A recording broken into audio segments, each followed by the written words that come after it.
sure check, they're working. check. Be getting recorded feeding now.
Afternoon, how are you guys?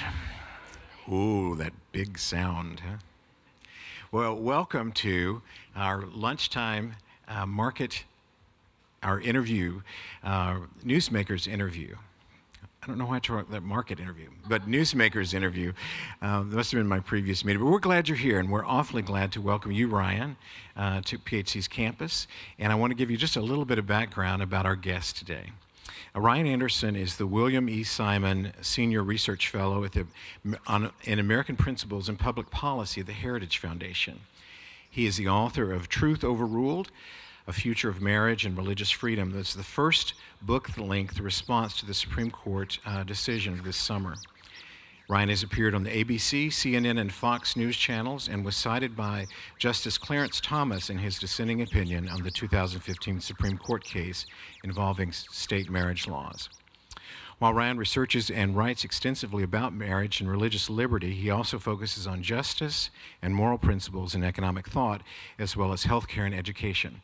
So join me in giving a PHC rousing welcome to Ryan Anderson.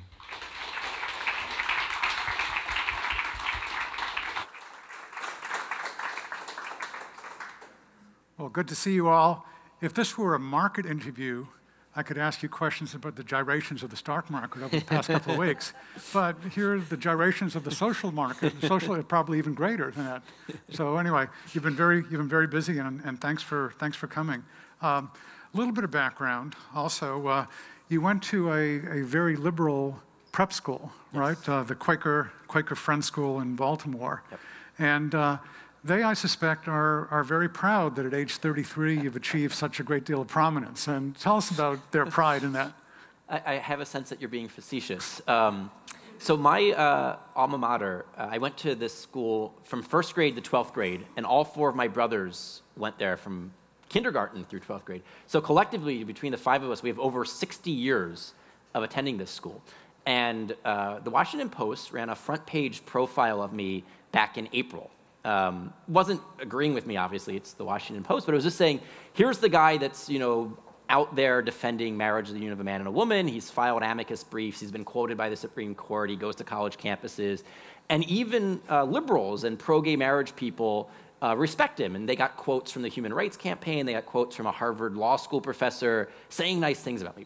So someone at my alma mater posted it to the school's Facebook page saying, here's a great example of what Friends School produces, people who can think for themselves, right? So they were distancing themselves even from the story.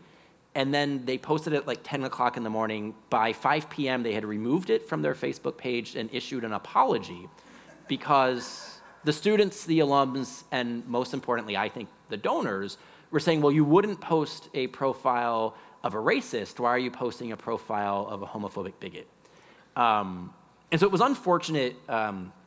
I spoke with the head of the school that night by phone saying, well, wait a second, what message are you sending to the conservative members of your community? He was saying, well, we have to think about what message posting this was sending to the gay students on campus and the liberal students on campus. And I was like, well, wait, what message are you sending to people who actually agree with me if you're saying even an objective news story about me is inappropriate to be shared on a social media site that the school runs? You're more or less saying that their views and that they aren't fully members of the community. And he had said that, I've never thought about it like that. It was just, to me, it was really interesting kind of the sensitivity to one constituency of the school and then a lack of sensitivity to a different constituency. So you never thought about that when, after your conversation, did anything change? Well, he said that this was in April, and so I think they said that, the month of May they were booked up, and then graduation was the first week of June, that he wanted me to come speak sometime in the fall. Okay. I agreed to it. It's now the beginning of September. I haven't received that invitation, but I'm hopeful. And it's in Baltimore. I grew up in Baltimore. I went to school in Baltimore. If the invitation comes, I will gladly drive to Baltimore and do a talk. Not so much on the marriage issue. I mean, what we had discussed was how to disagree within the bonds of friendship and a school community, right? Mm-hmm. So an issue like whether it's gay marriage or abortion or religious liberty, how can you have these disagreements while also remaining friends and classmates in good standing? Okay. Now, brothers sometimes disagree, and you have 3 older brothers, 1 younger brother. Yep. Have you had discussions about this with them, and so where are they? Yeah, so the Washington Post profile quoted my eldest brother, who's a professor of German in California, who disagrees with me. So he was kind of the foil for the story. And it went well. He said, look, I love my brother. We disagree about this. I don't think he's Hitler. Something to that effect. But precisely because so often this debate can devolve into shouting on both sides, right? So it's Jonathan Rauch will say, this isn't a debate between bigots and perverts, right? Because both sides will malign the other side as one of those or the other. So I think my eldest brother obviously disagrees with me. One of my brothers agrees with me. The 2 other brothers just don't want to have to talk about it, which I think is probably symptomatic of the country, right? I mean, you have people who are strongly in favor of gay marriage, people who are against it, and then a large swath that just wishes we didn't have to talk about this. Yeah. Now, I learned that just now that President Hay was a music major in college, and on vocal stuff. Yep. I mean, you were a music major, more percussion. Yep. You didn't bring your marimba. Didn't bring anything. With you couldn't bring that. Do you ever ask yourself, well, how did I go from being a music major to this? All the time. I mean, so it's really interesting that I went to Princeton intentionally. I don't know if I should look at you or look at them, so it's a little awkward. Look at them. They're much better Sorry looking. about that. But I went to Princeton knowing that I wanted to major in music, but I didn't want to be a musician. And so my general thought here was that an undergraduate degree is a time to get a liberal arts education to study things that you won't be doing professionally. That you can go to professional school later in life to learn your trade, go to law school or business school or med school, whatever. But that your undergraduate years were really a time to kind of explore things that you might not get to do later in life. And so for me, I wanted to study music more intensively. I'd always been a musician growing up, and here was a chance to study the history, the theory, composition, all of that stuff within the context of a liberal arts college. So at Princeton, you take only between one quarter and 1/3 of your classes inside of your major, and all the rest have to be outside of your major. So it's a well-rounded degree. And I was like, I have no idea what I'm going to do when I graduate. People would joke I'd be unemployed. And apparently, this is what you do when you major in music. But no, my thought here was, to put it in somewhat like a vocational talk, is that take the next step, and you don't have to know what the 5 or the 10 or the 15-year plan is. I still don't know what I'll be doing 5 years from now. And my thought is, like, do whatever I'm supposed to do now, and then that'll lead to the next thing. If you believe in providence, that's kind of how it can work out. Sometimes you get that, 15, 20-year life plan, but frequently you just get the next step. Yeah. And that's been my experience. Okay, so let's talk a little bit about this step and what's going on here. Strikes me that in 1973, January 1973, and the rest of that year, the press was full of declarations concerning the abortion issue following the Roe v. Wade decision, and essentially declaring, well, it's all over. Yep. We've decided, done issue, everyone will live happily, or in many cases, not live at all after that. And of course, that issue is hotter than ever right now. In what ways is this same-sex marriage debate like that? In what ways different? Oh, that's a great question. It's similar in a number of ways. You can just start from the fact that this was an unjustified Supreme Court ruling that has launched the latest salvo in this debate. There was nothing in the Constitution that said abortion's a constitutional right, but the Supreme Court in '73 in the Roe v. Wade decision simply declared it to be so. Read through the Constitution as carefully and closely as you want. You'll never find a right to privacy that results in the right to kill a child in the womb. That was just legislating from the bench. In the same way, read through the Due Process Clause and the Equal Protection Clause, read the history of the 14th Amendment.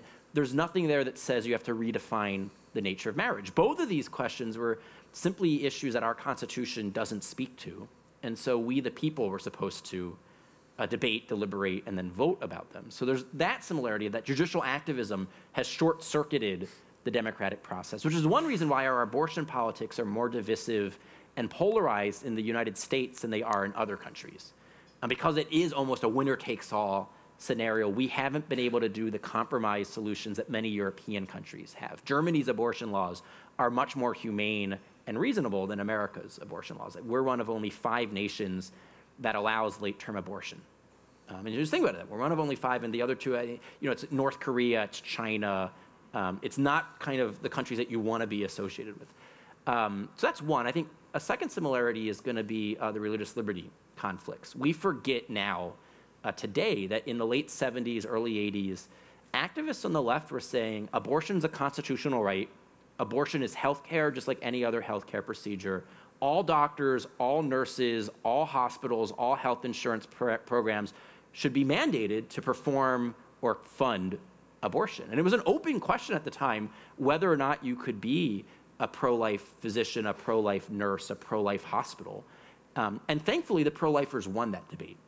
Through a variety of protections, the Church Amendment, the Hyde Amendment, the Weldon Amendment, the Mexico City policy, up until the HHS mandate, we had established something of a consensus that pro-life citizens shouldn't be coerced by the government to pay for or to perform abortions. And that wasn't in 1975 a slam dunk win that, if you were there, I wasn't. But when I read through the history of this, it wasn't the type of thing where it was obvious the pro-lifers were going to win. And so we probably are now in a very similar situation. What's going to happen to the nonprofit tax status of this college? What's going to happen to your accreditation? What's going to happen to the professionals who graduate from this school if they become bakers, florists, photographers, if they become licensed counselors, marital counselors, physicians who do assisted reproductive technology? What will be their status if they don't want to violate their beliefs about marriage, the union of a man and a woman? So even before you get to the government officials like Kim Davis, which I imagine we'll get to later, that's a similarity. The last thing, and I think this is a dissimilarity, is that it'll be my sense is that it'll be easier for pro-lifers to make the case for life than it will be for marriage people. because the currency of American political discourse are harms and rights. This is what we get out of the social contract thinking and the Enlightenment philosophy that informs a lot of the American founding, and that today is just rampant. We talk about individual freedom because we have a right to it unless it harms someone else. And this is why we talk about the right to life versus the right to choose. This is why we talk about the harm to the mother or the harm to the child. And so you can frame the abortion debate very naturally within the framework that is our natural currency for political discourse. Marriage is about an institution, and it's about an institution that protects the well-being of individuals. And we have a much harder time talking about human flourishing, talking about human well-being, talking about institutions. We like to talk about individuals and rights. And so it's going to be harder to explain how this institution of marriage promotes and protects human welfare and well-being and flourishing, precisely by protecting the child's right to a mom and a dad and avoiding the harms that are associated with non-marital child rearing. There are just more dots to connect, and that's been our challenge for the past decade. Yeah, let me ask you about several of these dots. Strikes me that one reason we are winning, I guess, on the abortion issue, slowly, is that the history of the United States is a history basically of adding other things, incorporating inclusion. So I mean, we're religiously, ethnically, racially, and so protecting unborn children seems to be in that thread. Yep. Whereas the way at least it's portrayed, it's taking away something. So how do you deal with that? Yeah, I think that's largely right. I mean, the only possible discontinuity there would be a history of enlarging the circle inclusion, and that the feminist movement was enlarging the circle to include women as full and equal citizens, which meant a right to reproductive choice, and now you're trying to take that away. And so I think the pro-choice movement has a narrative they could use. I just don't think it works as well. I think our narrative on that works better because it's clearly, do we include the unborn child as part of our community or not? It's clear we include women as part of our community, and the question is, does the inclusion of women as equal citizen entail the exclusion of unborn children? And I think you're right that over time we'll make progress in winning that. The problem here is that with the marriage debate, people who have engaged the marriage debate for the first time within the past decade have engaged it 40 years too late. That gays and lesbians aren't to blame for the problems that our marriage culture faces. It's heterosexuals who bought into a liberal ideology during the sexual revolution of the late 60s, early 70s. And so it's only after 40 years of a cultural redefinition of marriage that you could then have 5 Supreme Court justices legally redefine marriage. And so in that sense, it buys into the idea of, well, it's all about expanding inclusion, because it views, to a certain extent, some of the historical norms of marriage as being hindrances on flourishing. And so by weakening the marriage culture through the sexual revolution, we were actually liberating people from its strictures. And now we're including more people into a better understanding of what marriage is. I think that whole argument ultimately will be shown to be a lie, because I think little by little people are actually waking up to the fact that the sexual revolution hasn't been good for most people. It hasn't been good for women, it hasn't been good for children, it hasn't been good for men, it hasn't been good for communities as a whole. We don't want to turn back the clock, but we also don't want to keep going down the road that we're going down. And so the question becomes, how can we actually recover a more sound, more humane vision of sexuality? And that's going to be the challenge, but it can't just be taking marriage away from gays and lesbians. It's actually going to be recovering a sound understanding of marriage for everyone. And if we can do that, I think we'll see the successes that the pro-life movement has seen. If we can't do that, I think ultimately the logic results in the dissolvement of marriage. You simply dissolve marriage into contract law of whatever size or shape the consenting adults choose to consent to. Of course, contract law, I mean, once you had no-fault divorce, it was a strange type of contract that could just be broken unilaterally by one party. Was that a crucial turning point? Yeah, I mean, so that's part of what I mean by saying it's heterosexuals who bought into that liberal ideology that are really to blame. So prior to the introduction of no-fault divorce, in the common law tradition, they would sometimes summarize it as the 3 A's: abuse, abandonment, and adultery. Serious reasons for a union that was expected to be permanent to be declared over by the government. My spouse abuses me, my spouse has committed adultery, my spouse has abandoned me. But otherwise, your expectation was till death do you part. Coming out of the 60s, out of the sexual revolution, you see spouses not saying for as long as we both shall live, but for as long as we both shall love. Like, they actually changed the words of the marital vows to say that marriage should last for as long as the love lasts. Another popular phrase that comes out of the 60s and 70s. And so I think that cultural change, which then fueled a legal change, buys into marriage as simply about consenting adult romance. And that same-sex marriage is simply a logical conclusion from a bad set of premises, that marriage is about what consenting adults want to do. And simply that, nothing more to it than that. So we have the expression now, love makes a family. And so it's a parallel to that. And think about it this way, if love equals love, why can't you add in another equal sign if you want to make a throuple have marriage equality? And another term is wed lease, a temporary. So think if no-fault divorce was it's a marriage license that's expected to be permanent, but then you could dissolve it for any reason at all, a wed lease would just be a 5-year marriage contract that you could then renew if you wanted to, but otherwise it has a presumption of ending after 5 years, in the same way that you could lease a house or you can lease a car. Here you could lease a spouse. And this idea was introduced in the Washington Post 2 years ago. So I try to quote concrete examples because other people say, oh, that's scaremongering. No, this was an attorney writing in the Post saying this will make marriage better. Yeah. So throuple and so forth, there are new terms, wed lease, these are new terms we're going to have to learn. That we're going to have to learn, because people are advocating these as ways to improve the institution of marriage. And if love makes a family, it's hard to see why 3 people can't love each other and care for each other and visit each other in the hospital and have a joint checking account and file a joint tax return. All of the same arguments that you would make for the same-sex couple can be applied for the same-sex throuple or the opposite-sex quartet. And I've yet to see a persuasive response to why marriage equality stops here. Yeah. Will twoist become an attack term? Namely, if you're opposed to polygamy, you are a twoist, a bigot, a twoist bigot? I think you'll be a polyophobe, right? I mean, isn't that the appropriate term that's here? Right. That's good. But you know, the Chief Justice, John Roberts, points this out in the opinion that Justice Anthony Kennedy wrote. He says, Justice Kennedy randomly inserts the word to at various places in his opinion, and he never explains what justifies monogamy. And what's interesting about Supreme Court opinions is that they circulate the drafts back and forth, so they simultaneously are responding to each other.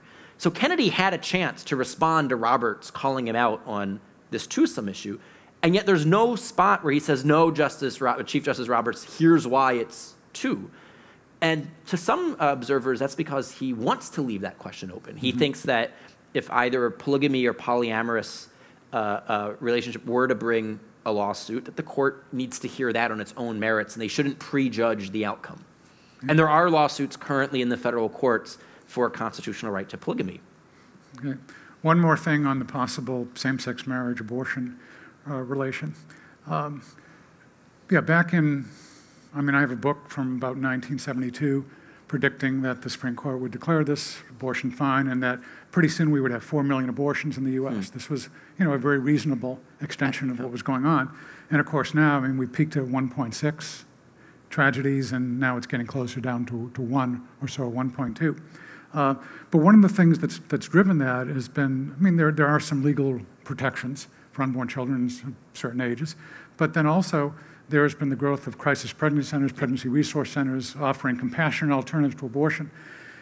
Is there a parallel like that that we need in this debate? And if so, what is it and what's, yeah? Yeah, so in chapter 8 of the book, I try to spell out a couple of ideas. And this, by the way, is the book. Oh, sorry, yes. Because I was thinking along those lines of, one, what was the what ultrasound did for the pro-life movement? You know, what would that look like for the marriage movement? And then what crisis pregnancies did for the pro-life movement, what would that look like for the marriage movement? And I suggested that to, on the ultrasound point, it might be social science. Mark Regnerus, I think, will be vindicated. He was the social scientist that did the first study that used a large random representative sampling that included same-sex parenting. There have now been a couple other studies that have also used that same rigorous methodology, and they all have come so far to the same conclusion, which a child does best with their married mother and father. And Regnerus was roundly attacked when he published his study. I think over time, we'll see more studies like that. I think we now see adult children of gays and lesbians who are speaking for themselves, saying, I love my two moms, but I wish I would have had a mom and a dad. One of these individuals, I tell their stories in chapter 7. One of them was in favor of same-sex marriage because she wanted her two moms to have the legal right to marry until she got married herself and she saw how her husband was interacting with their children. And she saw that fathering was different than mothering. And it was only then that she actually saw what she had missed out on not having a father. And so later in life, she switched from being pro same-sex marriage to being against it. And she said that same-sex marriage creates an institution for missing parents. And her idea here is that with single parenting or with divorce, these are accidents of human frailty. We can recognize we're fallen. We don't always live up to our ideals. But no one says there's an ideal of single parenting or there's an ideal of divorce parenting. We recognize these are tragic necessities because of human frailty.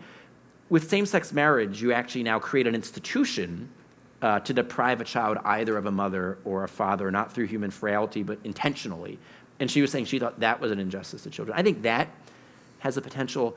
But I think in general that what's going to have to happen is having more devoted ministries to forming people to be prepared to live out the truth about marriage. Pope Benedict is a world-class theologian, and he's famous for saying, it's the lives of the saints, not the arguments of the theologians and the philosophers that wins converts. And again, this gets back to the fact that heterosexuals for 40-some years weren't really living out marriage. And then there's a certain logic of, well, it's not that important, we can redefine it. I think only if we can do a better job of forming young people to be prepared to live out the truth about marriage, to be a faithful husband, a faithful wife, to be a good father, a good mother, will that embody in kind of an incarnational sense the splendor of truth. The other thing, and I think we're only starting this recently, if we're not in favor of same-sex marriage, what are we in favor of for people with same-sex attractions? I think for too long, the church didn't know what to do, and so they just didn't say anything. And I think now you see apostolates like the Courage Ministry within the Catholic Church. There's the Community Spiritual Friendship. It's a blog that's both evangelical and Catholic. People like Wesley Hill, Eve Tushnet. I don't agree with all their precise theological concepts here, but I think the general idea of what does a chaste Christian who wants to live out biblical truth about sexuality look like? And then, more importantly, what do we do? How do we, there's a universal human need for community, for relationships. And if people who are attracted to someone of the same sex aren't going to be getting married, how do we welcome them into our homes? Everyone on Thanksgiving and Christmas needs somewhere to go. How are we going to welcome gays and lesbians at our dining room table? How are they going to be aunts and uncles to our kids if they're not going to be raising kids of their own? Like, I think it's going to be really important that the church have a compassionate, tangible response in the same way that you look at the crisis pregnancy centers, frequently look at the Sisters of Life. I mean, here you have people tangibly helping women in need. What will our response be? Yeah, Wesley Hill has a good new book out about friendship and the importance of serious friendship of that sort. But this actually reminds me of another parallel that's sometimes drawn, inviting people. One of the famous movies of the 1960s was Guess Who's Coming to Dinner, which is basically about an African-American coming into the family of a group of white folks and how they deal with their prejudices. The gay lobby, of course, makes a big deal of paralleling racial inclusion and sexual preference inclusion. And one of the arguments you make in this book, Truth Overruled, is concerning the reasonableness of one and the unreasonableness of another. Why don't you spell that a little bit, and then I want to push you a little bit on that. Sure, yeah. So this is now chapter 6, so we're working backwards through the arguments. But the basic idea here is that the bans on interracial marriage were both unjust and ahistorical because race has nothing to do with marriage. A man and a woman can unite as one flesh regardless of their racial, ethnic heritage, their skin color. Children deserve a mom and a dad regardless of their race, their skin color. And that no great thinker in human history had ever really thought race was essential to marriage. If you read through from the beginning of the book of Genesis to the end of the book of Revelation, marriage is talking spousal imagery of husband and wife, not black and white, or white and black and black. Plato and Aristotle, Augustine, Aquinas, Luther, Calvin, Locke, Kant, none of them thought race went to what marriage was about. They all thought sexual complementarity went to the heart of what's marriage about. The US colonies were the first political communities in the history of the world that banned interracial marriage. And the reason they banned interracial marriage was that we had an unjust system of race-based slavery. And so if you're enslaving people on the basis of their race, and if race is visible based upon skin color, you need to prevent interracial marriage to prevent interracial children, because after a couple generations of this, you can see that you won't be able to easily say who is and who isn't eligible to be owned, right? I mean, so they saw that what would happen here, that their unjust system would slowly be undone. So they banned interracial marriage, not because they thought it was impossible. They saw it was possible. They didn't want it to happen. Which is why when the court struck this down, they were simply returning marriage to what it had always been at common law, which was there was a natural liberty to enter into a marriage, provided it was a male-female union. That's probably the thumbnail version here, is that marriage law needs to be colorblind, but it shouldn't be genderblind, because a man and a woman can unite as one flesh, regardless of their race.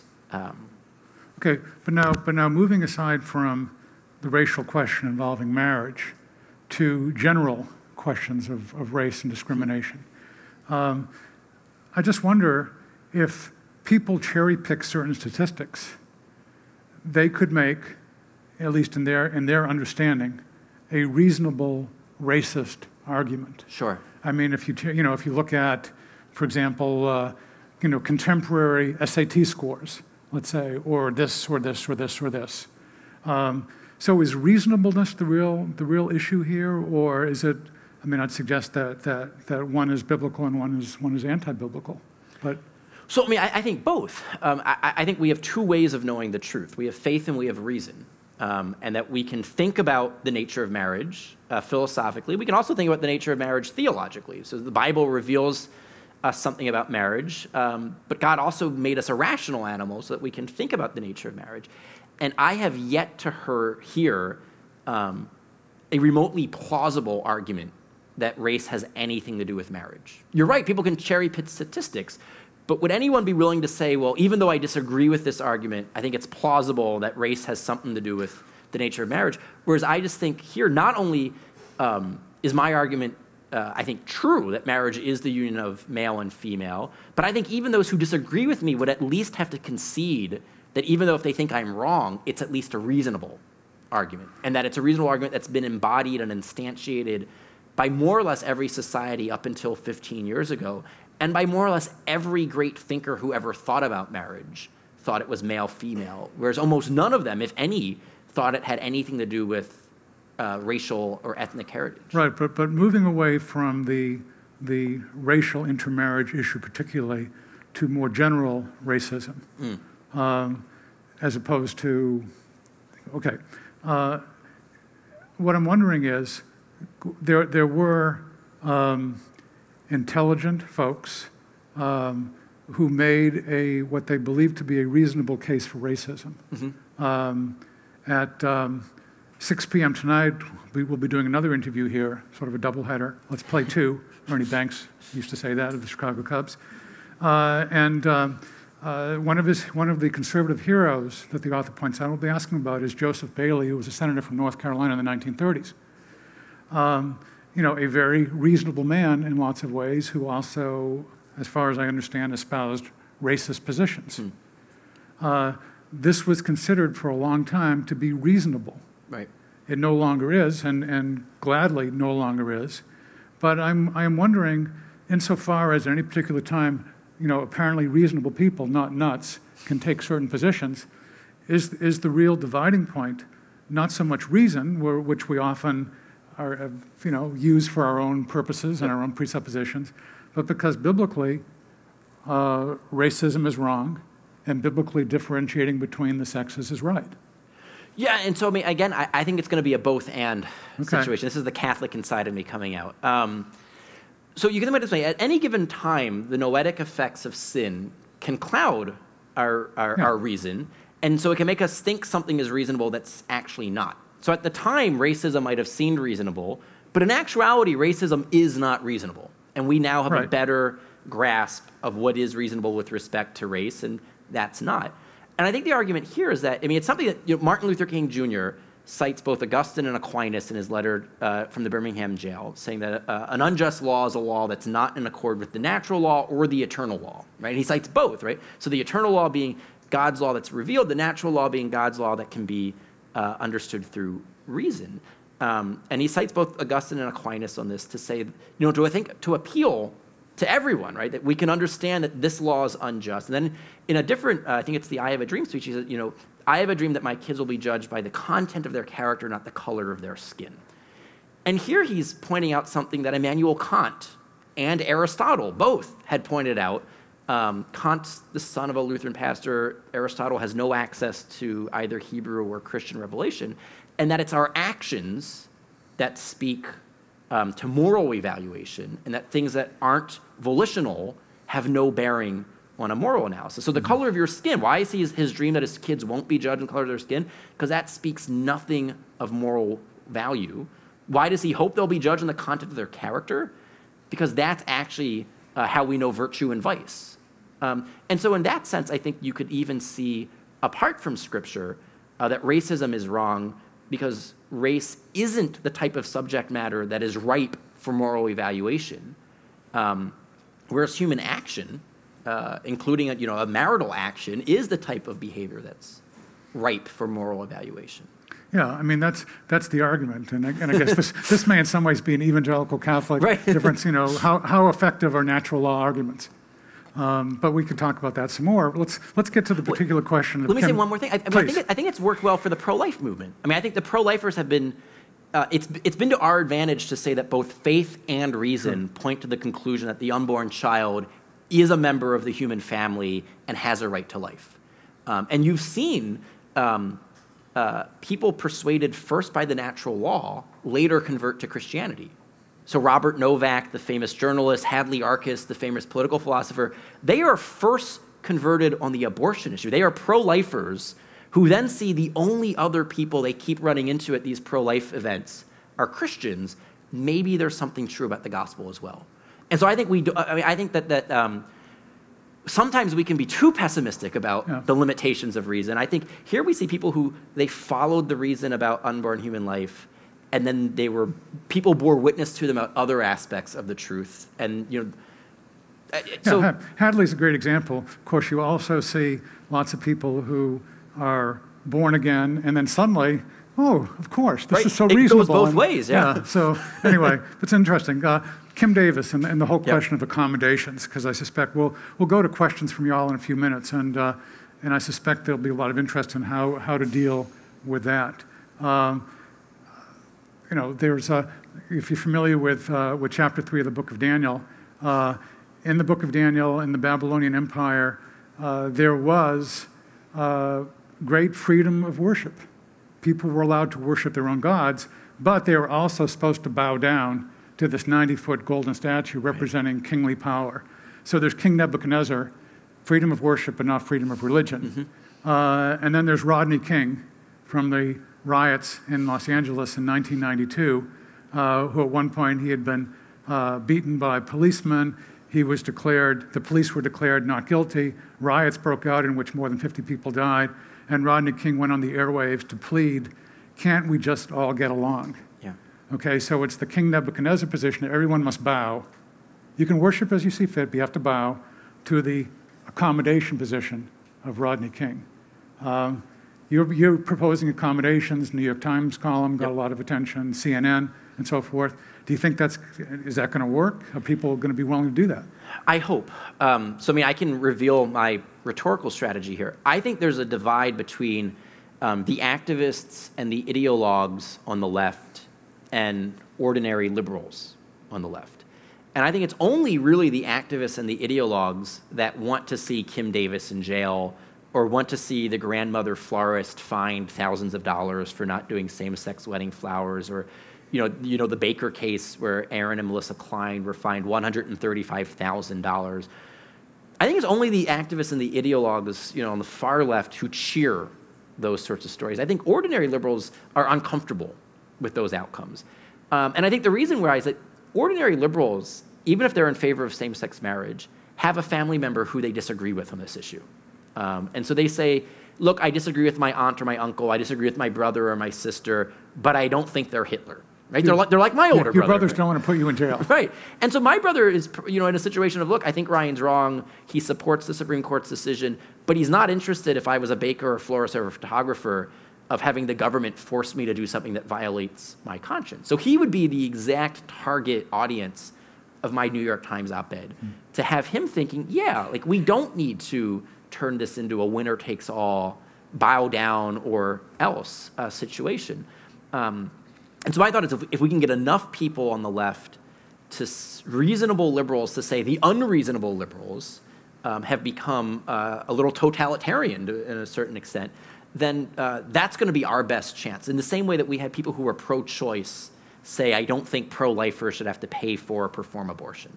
And the way that I've put this before is that my average classmate at Princeton was pro-choice. They disagreed with me about abortion, but they understood why I was pro-life. And it was precisely because they could understand where I was coming from that they respected my conscience. I think my average classmate at Princeton still does not understand why I believe what I believe about marriage. And it's precisely because they think the Westboro Baptist Church speaks for me, that they think they need to limit my freedoms in the public square. And so I think it's really going to become incumbent upon us to speak for ourselves. Because I think what's happened is that a lot of Christians have gone silent on this issue. And if there's a vacuum, and if we're not speaking for ourselves, someone else is going to be doing the CNN interviews, and it's going to be someone like the Westboro Baptist Church. And if you're a secular liberal, and all you've ever heard about the gay marriage debate is God hates fags, it's reasonable to think that we're all bigots, right? I mean, if that's all you know. And so the reason that I wrote this book, the reason I've been doing the work I've been doing is that I want my classmates from Princeton to say, I understand why Ryan thinks what he thinks. I think he's wrong, but I think we can tolerate him. I think we can accommodate him. I think we can coexist. So tell us about the North Carolina law right now. Sure, yeah. That is an accommodation. So North Carolina passed this law twice because they passed it the first time and then their governor vetoed it, and then they overrode his veto with a supermajority. And what this said was, this was passed about 2 or 3 weeks before the Supreme Court ruled, so passed in early June, and it said that in the state of North Carolina, every citizen who is legally eligible for marriage license will receive a marriage license. And so they left the question open as to who will be eligible because they knew the Supreme Court might change their law. Their law had defined marriage as the union of a man and a woman. They could see that it might be implicated by the court's ruling. They said, but any clerk who has an objection to issuing marriage license can notify their superior, and for a period of 6 months, they just won't be doing marriage at all. So the idea here is that they weren't going to let the clerks pick and choose which marriages they do. They thought that might actually enter into an element of double standards, right, and a dignitary harm. They just said, look, you'll just be reassigned. You'll be doing all the hunting licenses or all of the DMV records or all of the wills in a state. There are lots of things going on at clerks' offices. And you'll do this ahead of time. You'll do it privately. This way, no same-sex couple would ever be inconvenienced. Everyone will get a marriage license. No one will have their consciences violated. We can work out a compromise.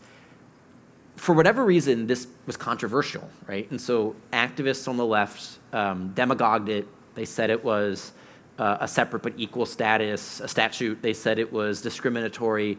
That's why the governor vetoed it. But the legislatures were not intimidated, so they overrode the veto. Kentucky could have done something similar. So in Kentucky, Kim Davis is the county clerk for Rowan County. There are over 130 licensing centers in the state of Kentucky. All but one of them were issuing same-sex marriage licenses. She didn't want her office to do this, so she also ordered her deputies not to issue marriage licenses. They weren't issuing any marriage licenses, either to same-sex or opposite-sex couples, because both her name and her title needed to be filled in on the license. And she said, that's bearing false witness, that's lying about what I think marriage is. And she, ahead of time, had asked the legislature, had asked the governor, can you fix this? Kentucky was one of the states that was at the Supreme Court. Their marriage licenses read bride and groom. After the Supreme Court struck down their marriage laws, the legislature didn't make this fix. The executive branch, to accommodate same-sex couples, changed the marriage license to read party one, and party 2. Ms. Davis's attorneys have said, why can't you also simply remove her name and her title from the marriage license to accommodate her? And we haven't yet heard what the compelling interest is in having the clerk's name and title. It seems that you could have marriage licenses that were issued by the government, so it had the seal of approval, had the date, but didn't have the individual's name or title, and that this is all her lawyers have argued at the Supreme Court. They appealed this all the way up, and so in official court documents, they have said this is an outcome that they would be happy with, and I can't fully understand why that outcome would be unacceptable to the state of Kentucky. The compelling interest seems to be, teach evangelicals, teach Christians a lesson, basically. Don't let her do that. I suspect a lot of you have questions. Let's see, there are microphones right over there. So raise your hand and a microphone will be heading your way. Thank you so much for coming to speak today. I wanted to ask you, previously you've written a lot about how do we defend this idea of real marriage against a revisionist definition? Yep. So how post-Hodges do we approach this issue now that we're not defending the legal status quo, but we're trying to change the legal status quo? Yeah, so great question. I think to a certain extent we have to continue making a philosophical case for marriage. But I also think now is a great opportunity to kind of add in a theological case for when you're talking about religious liberty. So before, when we were talking about the civic legal definition of marriage, it was really talking about marriage as a public institution. Now it also is going to be a question of whether or not churches and church-run schools and church-run charities will be able to operate according to their theological understanding. I actually think it gives us a more expansive scope to maneuver. So I think, one, it's making the philosophical argument. The first 2 chapters of the book kind of rehearse that argument. But then also it's explaining for someone who thinks, Christians in the 70s were against interracial marriage, and then the law changed, and then the Bob Jones University decision came down, and now Christians aren't as racist as they used to be. Why can't the same thing happen on marriage? Helping them see that actually the biblical narrative from creation through redemption is just full of spousal imagery, of male and female, of Israel, of Christ and the church. It's just kind of central to the whole kit and caboodle, right? This isn't kind of an optional. I think if you look at the history of Christian racism, it's selectively interpreting proof texts of the Bible to come to a racist outcome. I don't think anyone with an objective reading of Scripture would come to racist conclusions. So Scripture was abused to prop up racism, which was largely for economic and just superiority reasons. Whereas I think here, just the straight meaning of the text has something to do with being created male and female being created for each other in marriage. So I think there's now an opportunity both for priests and pastors and theologians to help elucidate that. There's also the opportunity for philosophers and public policy people and social scientists to be doing the public case. Other questions? One back over there. By the way, while the microphone's going over there, why are you anti-Glee? Oh. The popular TV show that some of you may have seen. We apparently have an anti-Gleeist here. So I can't remember where. It was an address that I gave at the Alliance Defending Freedom Banquet about 2.5 years ago. And all of us, when I said this, some of the LGBT, I have several pages from LGBT watchdog groups that chronicle everything that I say to call me out on anything that I say that's inappropriate. And apparently saying that I thought Glee had done more to corrupt people than the Supreme Court had was controversial. And my point here was that we have to care both about law and culture. And I think, for my generation, it was like Beverly Hills 90210 or Melrose Place or Married with Children. It was, TV shows like that had an image of marriage. With The Simpsons and with Married with Children, it was the image of marriage in which the father is this bumbling, doofus, expendable idiot. You don't really, And then I think with Beverly Hills 90210 and with Melrose Place, it was that, consenting teenagers should do it. Or at that point, it was consenting adults. I think with Glee, it's become consenting teenagers should do whatever consenting teenagers want to do. And so my point about Glee was that if Glee is what is informing your moral imagination about human sexuality, more so than the church or of good, sound reason, if it's Hollywood, I think Glee has probably had more of a direct impact on what millennials think about sexuality than Anthony Kennedy has. And I got in trouble for saying that. Thank you so much for coming and speaking with us today. Mr. Anderson, you mentioned the inconsistency between arguing for a couple's marriage, a couple's homosexual marriage versus a throuple, right, and the logical issues that faces. You also talked about how we access truth through both faith and reason. But we also discuss here the idea that American conceptions of truth are currently founded on a foundation of pragmatism, or perhaps neo-pragmatism, which is something more than crass relativism, but the idea that together we will construct this truth that actually exists, in which case the idea of excluding a throuple wouldn't be inconsistent based on the fundamental worldview. The issue would be with the fundamental underlying pragmatism. How do you go to that deeper issue and handle questions that come up? That's a great question. I mean, so this is like, what do you do when your starting points are fundamentally at odds with the starting points of your interlocutor, right? And so if you're coming at this from either a Christian worldview standpoint or a kind of like Aristotelian natural law starting point, and your opponent is like this neo-William James pragmatism standpoint, or a Richard Rorty, I'm going to out-narrate you, that sort of, what do you do? I think one is you try to find whatever common ground you have and tease out the intuition. So that's what we did in my co-authors and I in our first book, What is Marriage? And we started by saying, at least publicly right now, those in favor of same-sex marriage are publicly saying they think it should be monogamous, exclusive, and permanent. And we said, all right, at least for now, because they're not saying they're sexual anarchists. They're saying they believe in marriage, and they want it to be permanent, monogamous, and exclusive. They say that the people who are in favor of thruples and wed leases are fringe voices. So we said, all right, let's take them at their word. And we say, well, what vision could justify those expectations? Why do you think marriage should be permanent, monogamous, and exclusive? And we said, well, wait, if it's the love equals love, love makes a family vision of marriage, you can't explain why it should be permanent, exclusive, and monogamous. If consenting adults want to have a temporary union or an open union, look at Ashley Madison. Some people say the problem with Ashley Madison is that it was deceptive. So then look at, opensecrets.com, which is an ethical cheating website, right? So you can sign up to have affairs, but both spouses sign up, so there's no secrecy.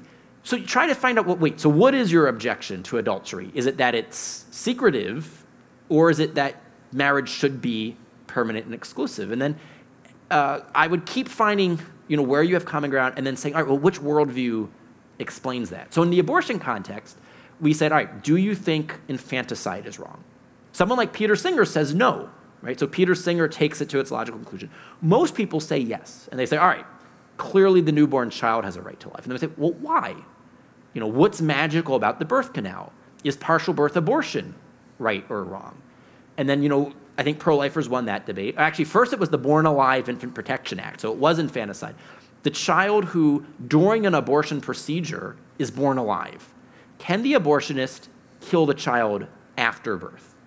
And laws were passed.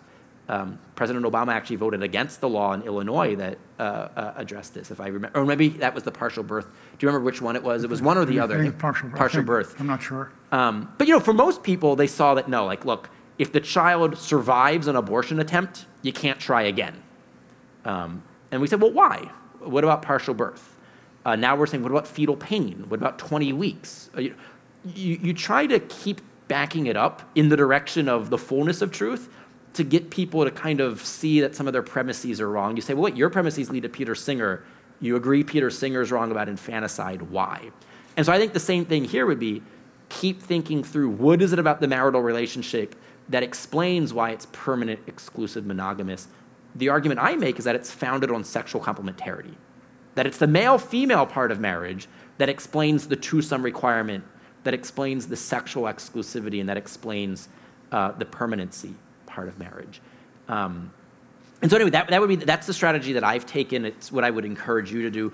But I mean, also at some point, there's just like the direct challenge of taking on the worldview itself. But I find that frequently if you're in a dining hall having a conversation. People aren't ready to engage in that type of, that's better for the seminar room. So you have to engage people where they are. Other questions?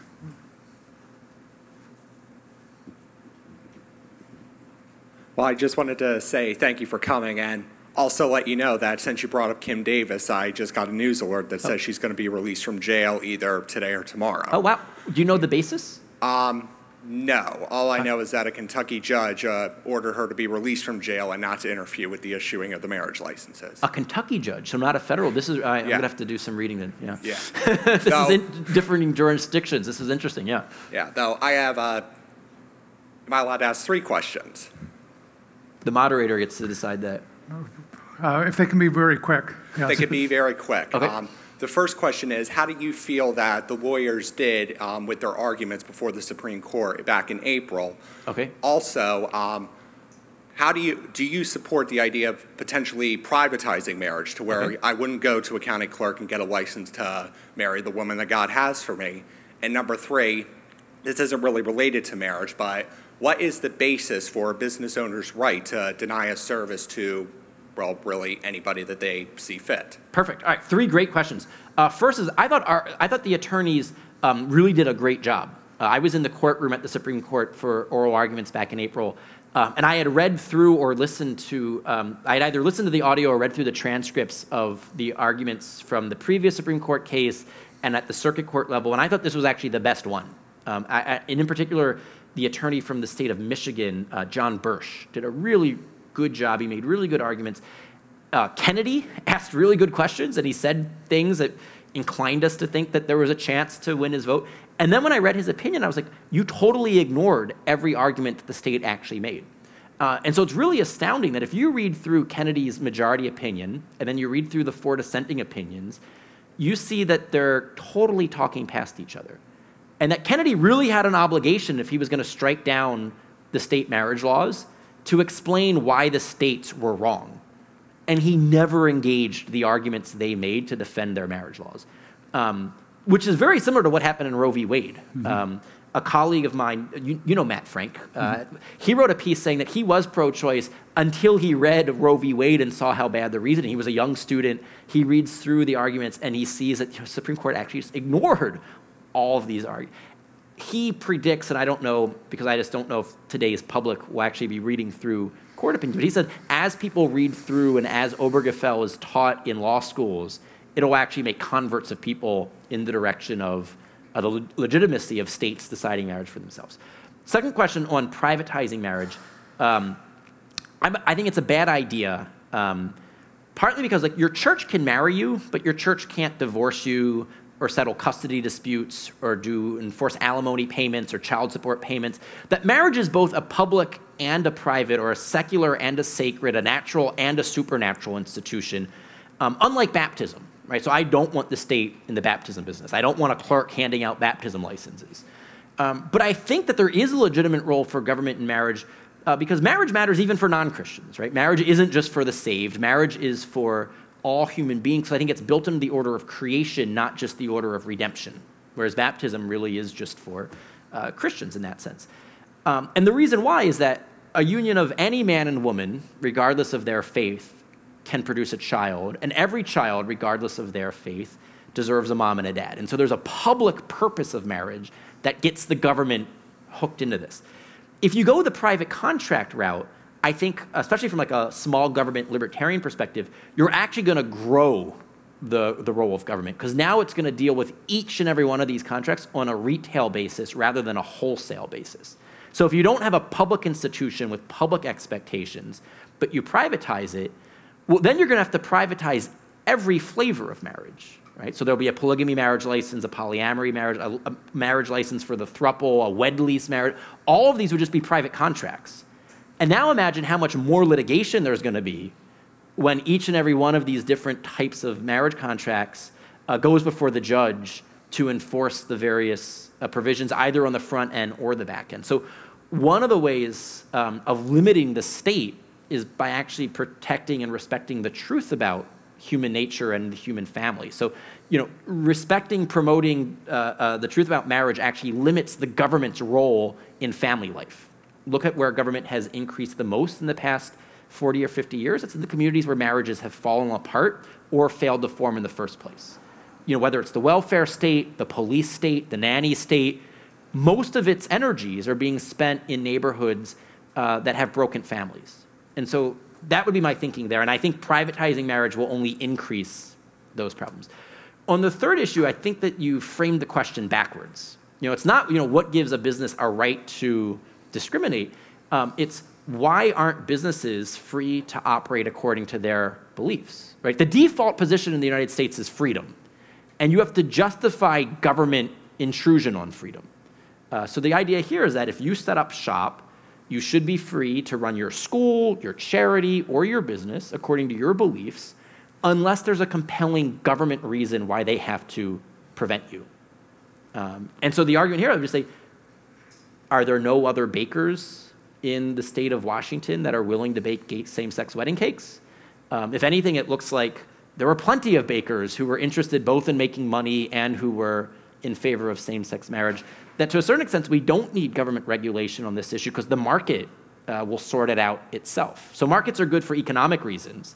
Free markets, increased efficiency, decreased costs. Look at how iPhones, they keep getting better and they keep getting cheaper, and it's not because of government regulation. At the same time, markets are good for social benefits. If you're in favor of gay marriage, bake a gay wedding cake. If you're not in favor of it, don't bake it, and let the market sort these things out. There can be bakeries that specialize in gay wedding cake. I mean, I would need to hear an argument for what the justification of government intrusion here. And this is different, to go back to the race question. In the South, in the 1960s, I think Congress passes the Civil Rights Act in 1964. They're responding to several centuries of race-based slavery and then race-based Jim Crow, government-enforced segregation. Even if you wanted to have an integrated business, you couldn't under Jim Crow, right? Even if you wanted to have an integrated lunch counter, you couldn't, right? Jim Crow was forced segregation. So it violated freedom of association, freedom of contract. There was a legitimate reason why the government had to step in. In some cases, you had monopolies of essential services by racists. So if you were African American living in the Deep South, you couldn't receive certain services because they were all owned by racists.